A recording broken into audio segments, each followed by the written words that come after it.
were here day before yesterday at Learning How to Learn talk? A few, okay, some of you, okay. So what I want to talk about today, for some of you, I teach a very large course called Learning How to Learn, and it is the world's largest massive open online course. We have almost 2 million students in it, and it's almost like we're a happy family. We have some people here in the audience from Learning How to Learn. I'm free, maybe. Yes. Oh. Yeah. Okay, can you hear me? Yeah? Okay. So I want to give you a sense today of what goes into making good online learning. So maybe I can give you some ideas to improve things here, although I'm already seeing great work in Colombia. So to start with, I would like to talk to you about something called the Flynn effect. How many people have heard of the Flynn effect? No. Oh, good. Yay, fresh meat. So here's the Flynn effect. The Flynn effect is that over the last 100 years or so, IQs have risen on average around the world. So they've risen by about 30 points. So a person of today is actually much smarter than a person of, say, 100 years or so ago. And this was observed by a fellow named Flynn from New Zealand, and it's been verified by a number of other researchers. It does look like people are getting smarter. Now, why is that? How could it be that people are getting smarter? I mean, we have pretty much the same genes as the people from 100 years ago. They think that in large part may have to do with the fact that most people today are exposed to more information and more sources of learning. So if you grew up like my grandfather did on a farm and you couldn't meet a lot of other people and learn about a lot of other things, except maybe through books, which could be hard to get, it was hard to get smarter. But today, just because of what you can learn and what you're exposed to, it's easier to get smarter. So related to this idea, I'm going to show you a basketball game. So this is a basketball game at Northwestern University in the 1950s. And that really tall guy there, that's Wilt Chamberlain. He's very famous in the United States as a great basketball player. Now, suddenly in the 1950s, all of a sudden, basketball players started getting a lot better in the United States. How could that be? Why would basketball players suddenly get better? And it's from a strange reason. Because of television. Television started going into houses even of people who were from disadvantaged backgrounds. So you could be a very poor person, sit there in your living room and watch some of the best people in the world, best basketball players in the world, and you could learn how to improve your own game. So this national new medium of television had odd ramifications. It improved basketball games. So this is going to be relevant to something we're going to touch on in just a minute. So first, I would like to describe what is a MOOC. That MOOC stands for Massive Open Online Course. And it just means a course that's put online so that lots of different people can see it. So MOOCs are generally just regular university online classes, sometimes made a little shorter, and they're put on often by leading universities around the world, but often just by regular universities. and you can access these MOOCs. So there are different providers like Coursera. Coursera is the one I work with, so of course they're the best, right? So, but a typical MOOC might have something like 40,000 people in it. So you can have big economies of scale because you have lots of students in it. I forgot to update this. We have almost 2 million students now, so it changes so fast, it's pretty amazing. But they're from people from over 200 countries around the world. The thing about the online world that's very different from anything that universities have experienced before is that online is really competitive. Good online learning is a mixture of academia with Silicon Valley and all combined with a little bit of Hollywood. So there's actually nothing wrong with that. Old professors will sometimes say, Hollywood, oh, you know, we don't have to have fun things. We want them learning, right? But a little bit of fun and a little bit of special effects can actually make learning much more interesting. So the bottom line is people really love it. We got, for example, my co-instructor in the MOOC, Terence Sinowski, he's the Francis Crick professor at the Salk Institute. He and I got a forum posting once, and it said, you know, this young girl, she was 10 years old, and she says, you know, I signed up for this MOOC. My mom said I could sign up for a MOOC, and I chose this one, and so we took it together. I did better than my mom because I followed your advice and I didn't cram, and I never understood that professors could be so witty. So I'm like, of course we were witty because I was scripting in that witty, right, and trying to make it humorous. But MOOCs, people really like MOOCs. So like when we first came out with Learning How to Learn, there were 200 MOOCs. Now there are around 7,000. They're growing fast. Coursera itself, there's companies that are worth on the order of $1 billion are called unicorns. Coursera is approaching the unicorn territory. It's something that people really value, get a lot from. So right now, there's, as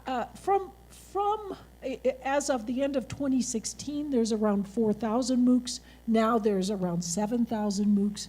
If you're at a university, here's the important point, and that is that MOOCs are your competition.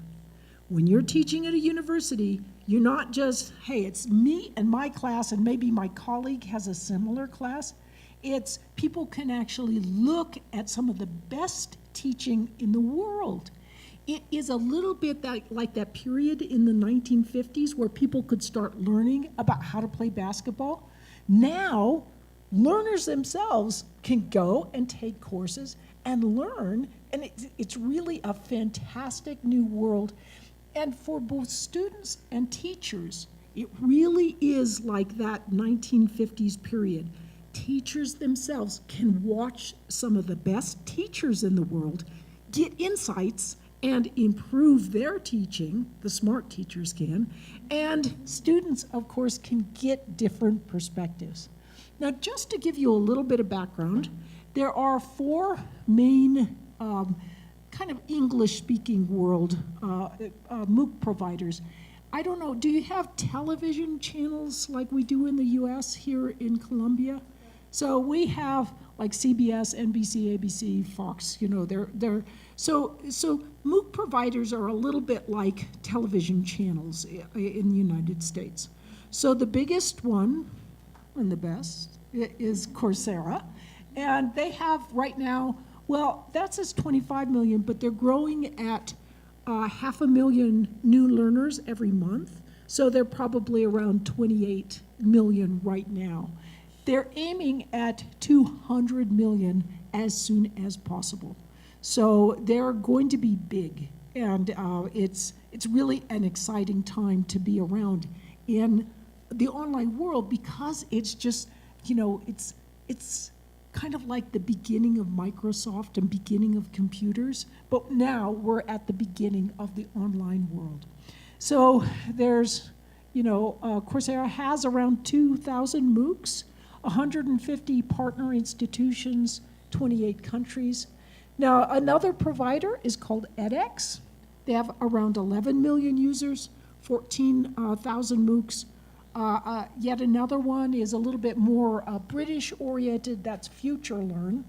And Udacity, back to the States, they've got about 2 million learners, but they're very business-focused and a lot of work in the online world and coding and software and so forth, so they have good professional courses. They work a little differently. The other three, Coursera, edX, and FutureLearn, are more associated with universities, but Udacity, they partner with businesses and create great online learning courses that way. So it's a different approach, but it's very effective. Some of their courses are fantastic. And so all of these have different courses. There's, just by way of contrast, this is a Chinese MOOC provider that's called ShuiTangX, and they are one of the top MOOC providers in China. At present, it's probably a tiny bit dated. They have around 6 million students, but they are different than the other providers because they give college credit. So a student can take it anywhere in China and get college credit for taking a MOOC, and it's going to grow really fast. I was just in Japan and saw some of the great new work they're doing with being able to photo ID people and do biometric identification and also detect cheating. So you can bet that's going to be spreading widely throughout MOOCs, and that will make it even easier for MOOCs to be something that can be taken for credit. So what I'd like to do now is I'd like to give you a little bit of a sense of how a MOOC can be made. So what I did was, if you go, my latest MOOC is with the Canadian University McMaster, and so that latest MOOC is called Mindshift, and towards the end of it, in week 4, there are some videos about how to make a MOOC, right, and how good MOOCs are made so that you can choose more widely if you are choosing a MOOC. And so this video, what you'll see is you'll see the McMaster intro, and then you will walk in to our basement, a little room downstairs in our house where my husband and I did the filming of the MOOC. So this will give you a little sense of what a little bit of a labor-intensive online course can look like. And in a little while, not to worry, I'm going to show you how to make a much easier online course experience. So here we go. You're going to see the McMaster intro, and then I cut a little bit out, and then it'll jump right to me starting in my basement. So here we go.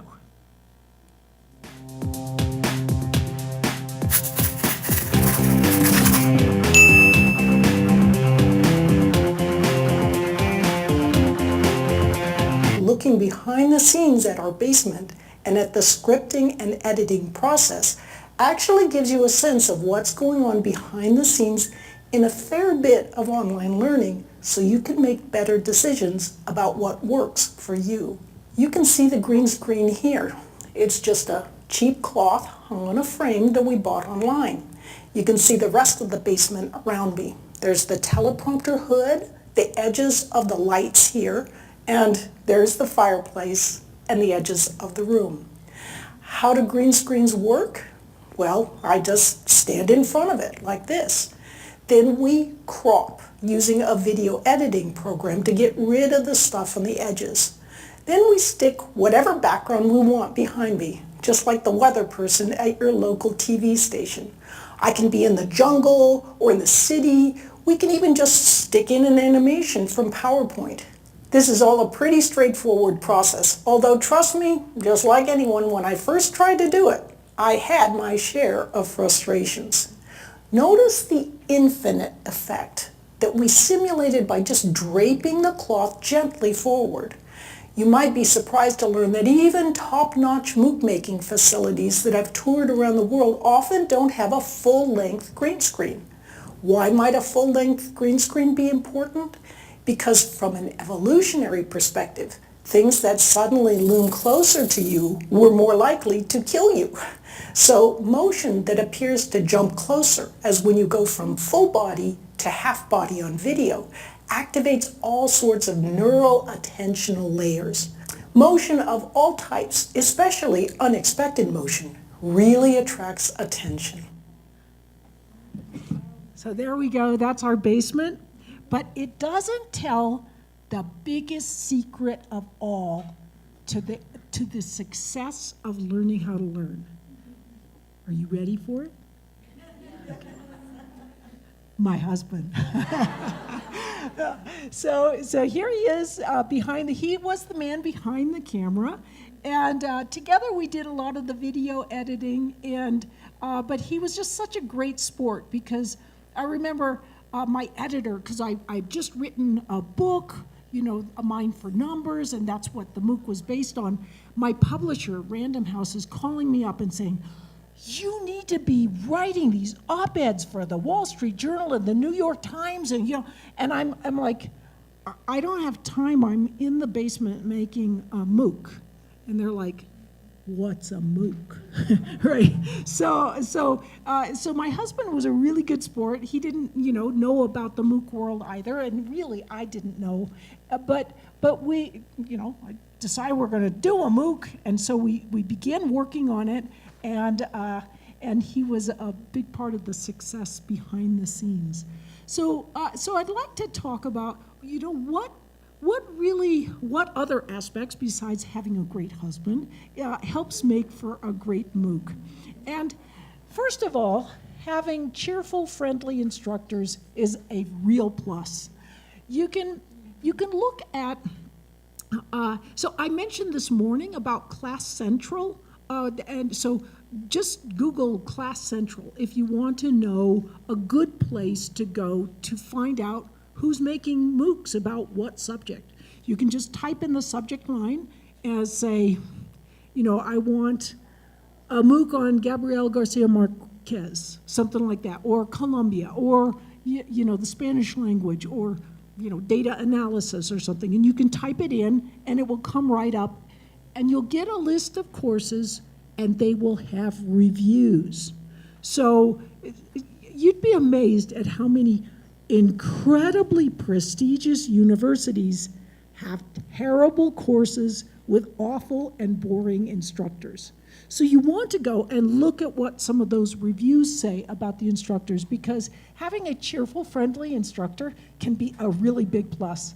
And humor, of course, goes a long way, but we'll get to that. So metaphor and imagery make a big difference. They can really help improve things. So instructors that take a lot of care to develop good imagery can make a difference. So attention to the video editing is also very important. So notice how when the curtains blew, it was as if on command. Because I'm talking about motion, did you notice how your eyes went over there? Because it was moving. So motion is a critical part of developing a good MOOC. So here's what you will sometimes see in MOOCs. Here's the professor. The professor is talking and reading from the script just like this. And beside the professor, there's pictures or maybe bullet points coming up, and it is so boring. So a good MOOC has a lot of interaction, a lot of motion and attention to detail of the video editing.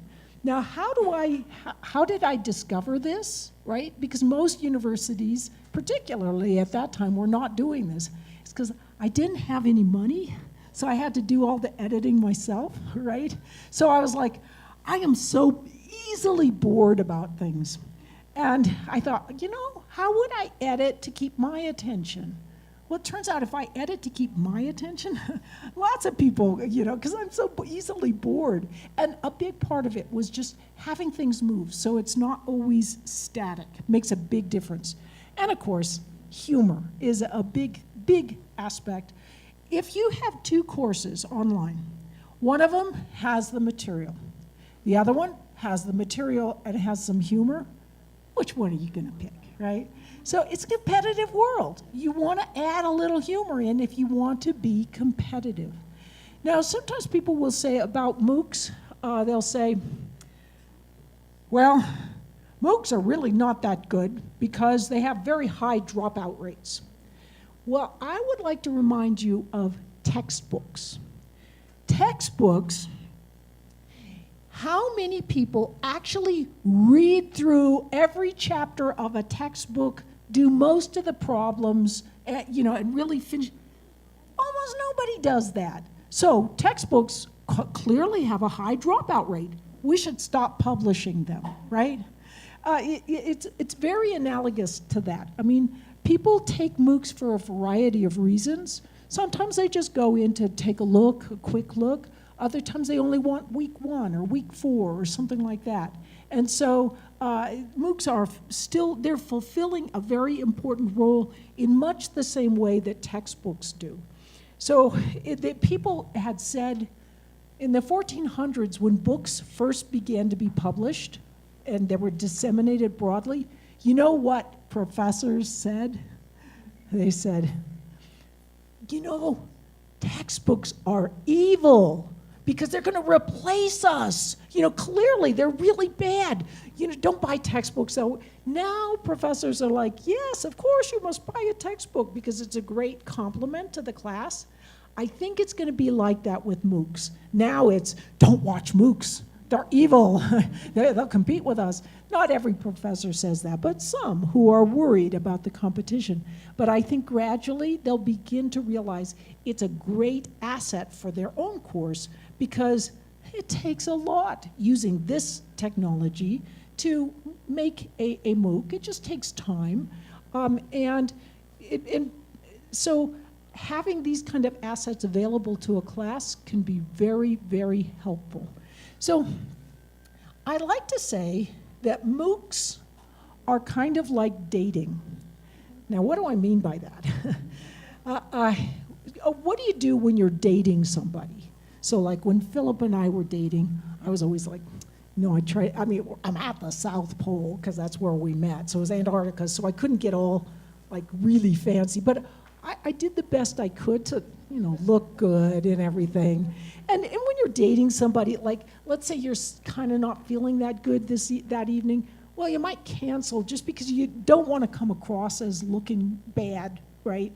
You always present yourself while you're dating in the best way possible.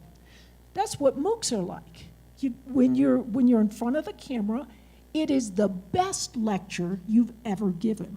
Because if it's not very good, you can throw that taping out and retape it so until it's a really good looking lecture.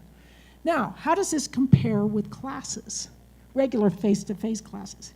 Regular face-to-face classes are like marriage, right?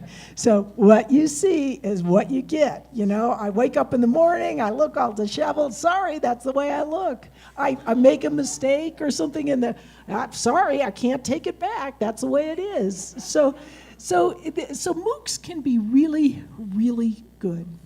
So that's sort of my little bit of insight about MOOCs and the world of MOOC making. I think more and more professors will see the asset that it can provide to their own classroom, and students will see that some MOOCs are great in providing insights that they sometimes don't get in class. But how can you make simpler online materials? It takes a while to develop and have a green screen in a small room in your house, right? What if you're just a professor and you want to do something simple online that's pretty easy to do? Well, I'll give you some insights about that. Now first, I would like to say that we like short videos. I mean, people like short videos. And about 6 minutes is the best length. But this is good if you're doing a massive open online course, because you can sit there and really think and create short little snippets of the videos. But it takes a lot of work to make something short, right? So sometimes for your regular classes, you might actually cheat a little bit and put on like 20 to 30 minute little videos that you put together. Tell your students to watch it maybe 20 minutes maximum at a time. It's just so much easier to create something that's a little bit longer. So I have to give you some examples of course, we have to integrate some humor into our online learning. So we might as well start with that. This is often what I do is I'll have PowerPoints, and I'll begin a PowerPoint with a stupid, humorous section, right? So this is sort of me doing kind of stupid, funny stuff to get people started in an online video. And I hope it translates well. Sometimes it's stupid puns. So good luck to the translator. Okay, here we go. Here we are back for statistical sampling, part G. This is where we left off last time. Remember that we say the expected. This is actually the coolest Excel spreadsheet in the entire universe.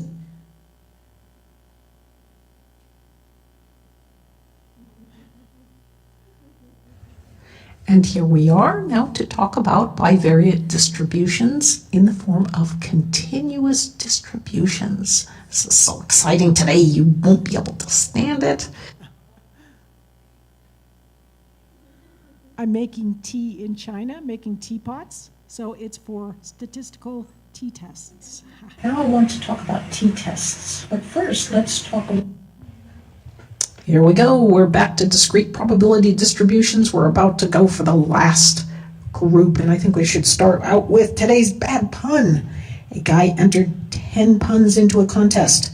When he went to check to see if any of the puns won, he found out no pun intended. Ha! Okay, so here we...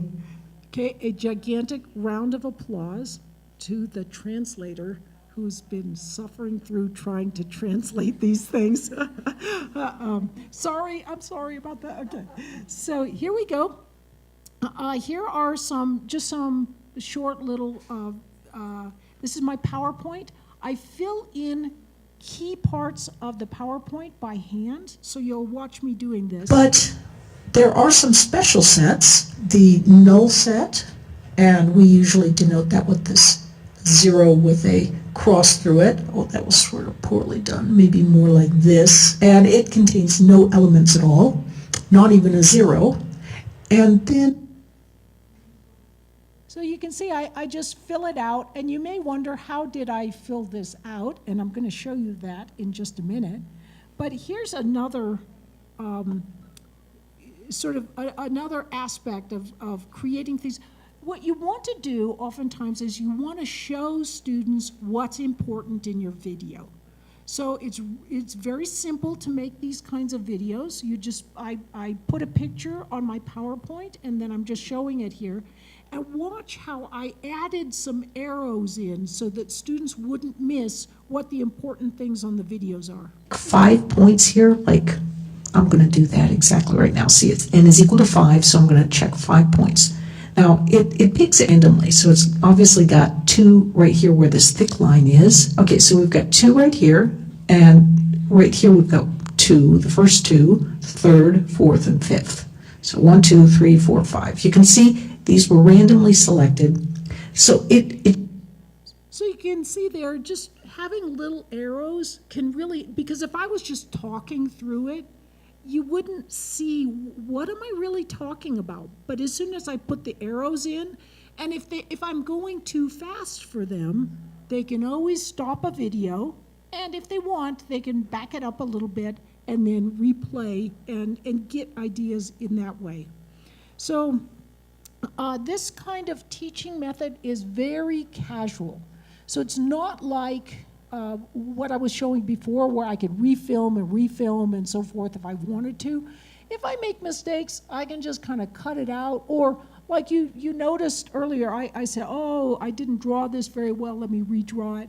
I just left it in. It's a much more casual style, and that makes it easy to do. And having little random asides as you're talking through can actually be kind of interesting and fun for students.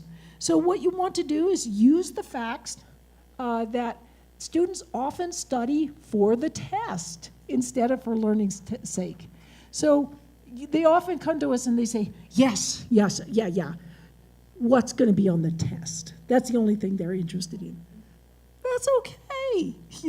That is a tool you can use. So watch how I use the idea. I want them to get a very important idea. So what do? I tell them it is on the test. Well, we know that we're fairly confident. In fact, we're 95% confident that 95% of the samples that we would take would have a mean that would fall within these limits. Now, I know what you're really interested in is, okay, we get this. This is all easy stuff. What are you going to put on the test, right? So let's see what I can put on the test. I could put something wacky. I could say, but what? So anyway, what I'm doing there is I'm signaling them this is going to be maybe on the test. So take careful note here. Sometimes like you can see, this was a very early video that I did. And so there's, I put this up, that was a mistake that I repaired. And I could have repaired it using, so it was much less visible. But at that time, I didn't know it. But I just left it up because it still works and it's great. But these little side comments, like what I just had there where I said, always the key question, right?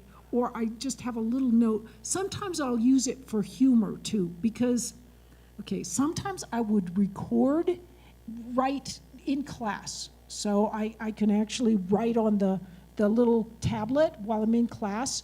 Makes it easy. I don't have to go home and redo it. But sometimes I like to record at home. It's very quiet, and I can really focus on things. Except occasionally, if you listen to the videos, really quiet, it's late at night, what do you hear? It's my husband, So I'll put up a little, it's really boring listening to me, right? So I'll put up a little thing, and yes, that is my husband snoring, right? Just have a little fun with it. Oh, one thing I should point out, again, this was an early video, so notice the black on the sides. That's because there's 2 aspect ratios on the PowerPoint, and so you just want to make sure that you probably want it in 16:9, and so just look up aspect ratio, on slides, and then you can figure out how to set it to get rid of these things. It's pretty easy. Now, if you're doing little online videos, you often want to, as I mentioned, add in a bit of humor. So I have intense derivations that can be tedious and a little bit boring, and when we get to the end of it, I'll have like, whew, okay, now you can relax. Or occasionally I'll have, like, there's a joke that says, it's about optimists, pessimists, and engineers. So an optimist says that this glass is half full. The pessimist says that this glass is half empty. And the engineer says that the glass is poorly designed, right? But you don't need to just stick with pictures and images and things. You can also add funny snippets that you find online. So, like, I'll do a big derivation. It's really long, boring. Okay, they got to the end of it, and then they run into this. Hi, this is Chuck Storm. I'm live at the scene where last night there was a robbery at about 3:30 in the morning. Police have... He wasn't hurt. It was a fake, right? So, So that said, hi, I'm Chuck Storm. I'm live at the scene at this, you can, it's very surprising for students when they suddenly, whoa, you have this little bit of humor. You can also steal little snippets from movies. So here we go. This is from the movie Bruce Almighty with Jim Carrey. I'm teaching about power, which is a term we use when we're teaching statistics and probability. So I have this snippet.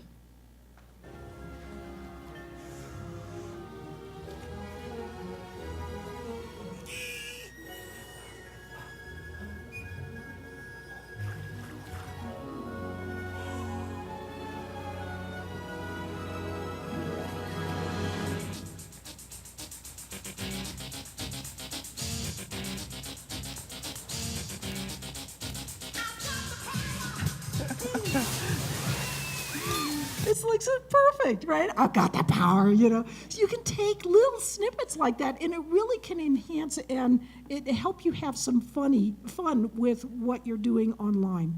Notice the music there. This is Colombia, right? You've got to have stuff that has good music in it because it's like in your blood.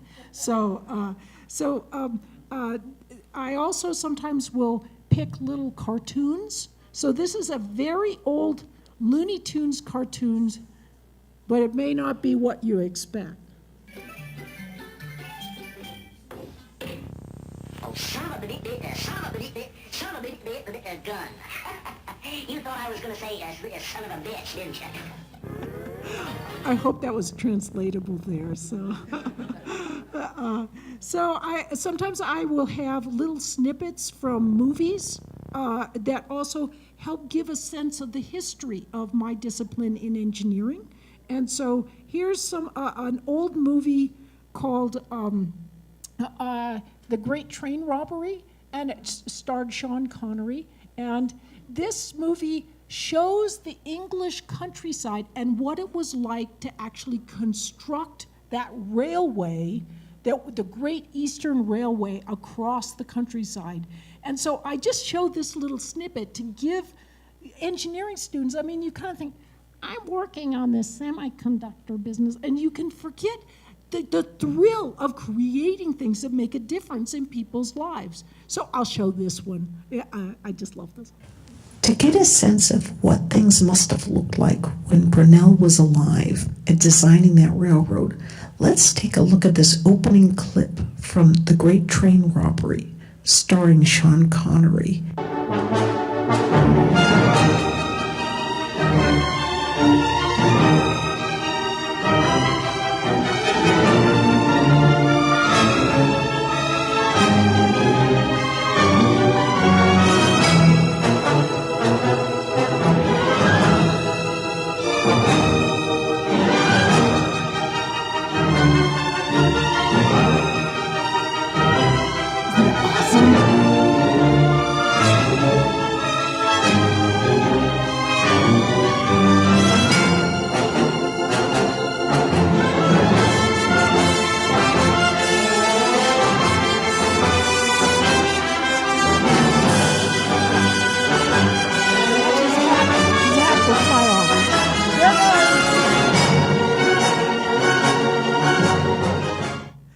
So I just love doing this. Just a little snippet here and there. And notice that music makes it so exciting, so dynamic, right? And you can get a real sense of, the excitement of your own discipline. So what do you do if you're not funny? Right? So here's the thing. Even if you're terrible, even if you've got a dreadful sense of humor, if you try a little bit, students will really appreciate it. So I know, so engineering is, for some weird reason, not known to have really funny professors, right? So you can be like the most unfunny professor on earth, and you just do a little bit, and students are like, oh, my word, she's so funny, it's just, you've just done one little thing that's a little bit different than other people. So oftentimes, obviously, I ask my husband for good, funny insights. I ask our kids, sometimes other students, my friends and so forth, they'll give me little ideas for videos. It's very helpful. And also, there are a lot of joke websites out there. So, if you're in, like the statistician, you put a what does the statistician say who's got his head in the oven and his feet, on fire? In a bucket of ice. So head in the oven, feet in a bucket of ice. What does he say? On average, I feel just fine. So it's just horrible jokes, but you can find a lot of them. And kind of what comedians often do is they'll try out a joke. If it's good, they'll keep it. If it doesn't work very well, they'll try something new. And you can kind of do the same thing. Sometimes I recommend to people watch a little bit of comedy here and there. And don't just sit and watch it. Sit and watch it with it analytically. What are they doing that makes people laugh, right? And you'll be surprised, almost by osmosis, you'll pick up some more things.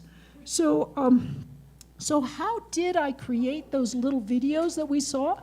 I use something called Camtasia Studio, which I think you can buy for about $200. Your institution can buy an institutional version of it. There are free versions of this that don't have as many options. So I think Camtasia has something called Jing. If you Google up, free screen capture programs, that will get you started with things. If you have a little more money or your university is supporting you, this one is a very good program to use. All you do is just press a button. It will start capturing the screen. When it's done, it automatically has that screen. This is that little video track. And you can go in, press S, and it will snip it, and you can cut things out. It's very simple. Camtasia has a lot of videos on how to use their product. So you can be up and running with it in, an hour or two. If you're not very tech savvy, maybe 2 to 3 hours. So it's really not hard at all. So you can get a microphone that you can plug in with a USB connector. So this is a condenser mic. It picks up my voice plus the class's voice.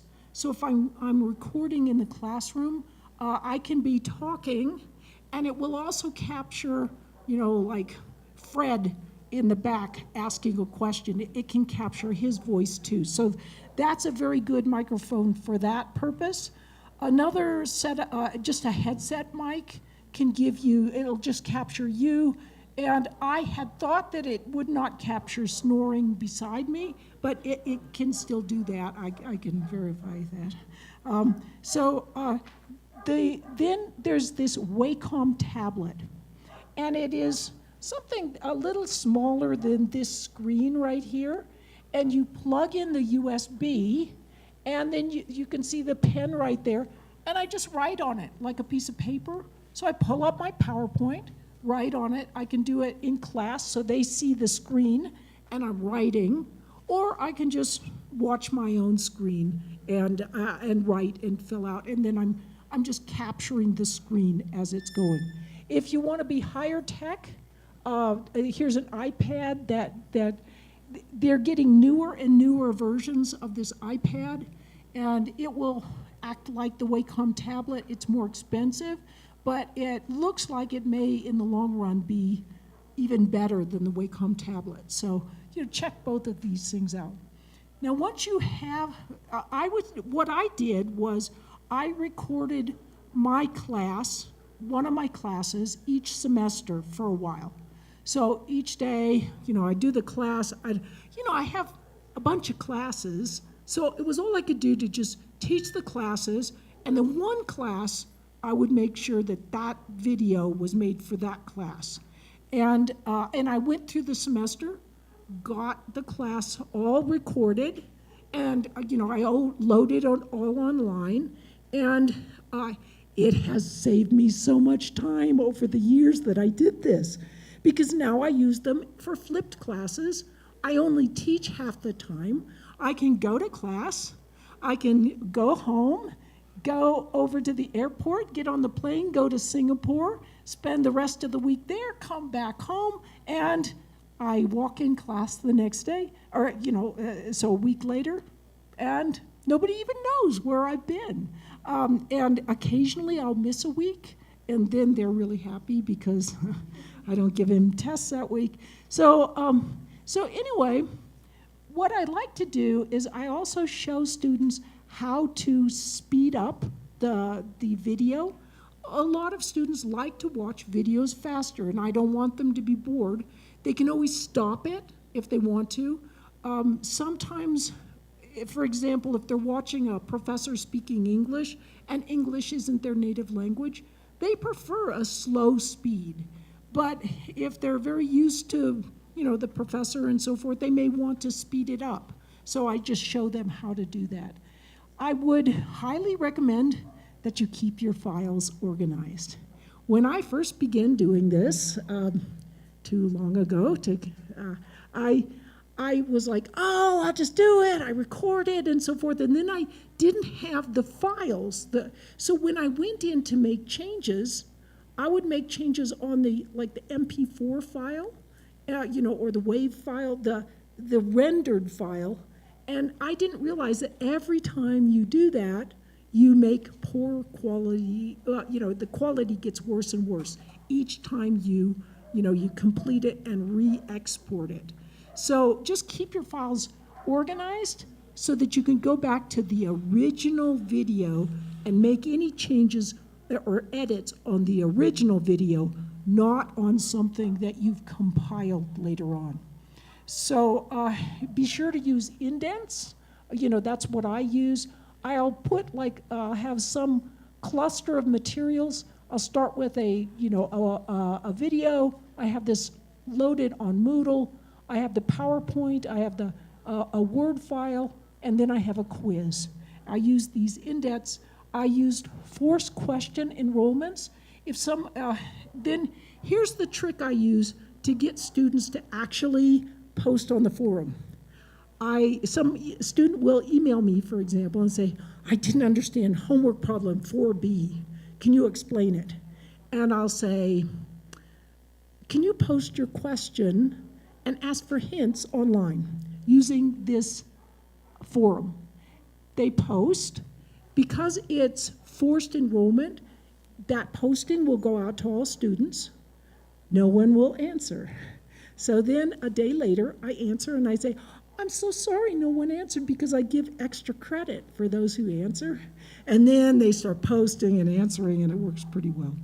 So I have regular online quizzes, but I want to check, and I have in-person quizzes. So I always have online quizzes and then in-person tests, though, to make sure the students really know it. I always have a complete set of PowerPoints for the students. I make them into PDFs as well. I'll oftentimes, this is what I use in the MOOC, but I do something similar in my online class. I have questions that are kind of like the questions that arise over and over again. I put them in an introductory quiz that's on Moodle at the beginning of the class. And so students have to check through this quiz, and any question they frequently ask me that's on the syllabus, I ask them that question. This one said, I used to get lots of questions about where the closed caption was on the MOOC, and so I put it on an introductory quiz, and they never ask where the closed captions are because they have a quiz there. To prevent the cheating from taking place, or to kind of minimize its importance, what I often do is I'll have in-class quizzes, I'll have online quizzes. And then notice what I do. If the inline quiz grade is lower than the Moodle grade on average, So let's say Moodle grades, they get 100%, which they could have gotten by cheating. Then if they get maybe 65% in their in-class grade, the Moodle grade gets changed, the quiz grade gets changed to 65% from 100%. So, that's a way of letting them know that the real in-person grade is the grade that actually counts. And if they think they're going to cheat their way through the course, it's just not viable. So with this, I hope that this has given you some interesting ideas that might help with your learning and your teaching.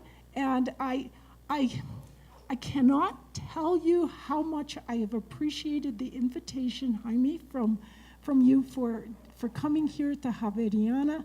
I love Bogota. I love Colombia. It's been an honor and a privilege to share with you. And I just want to say that learning is so exciting. And so, just part of what you're doing is sharing that enthusiasm for learning. And you can do that in person or online. Thank you so much.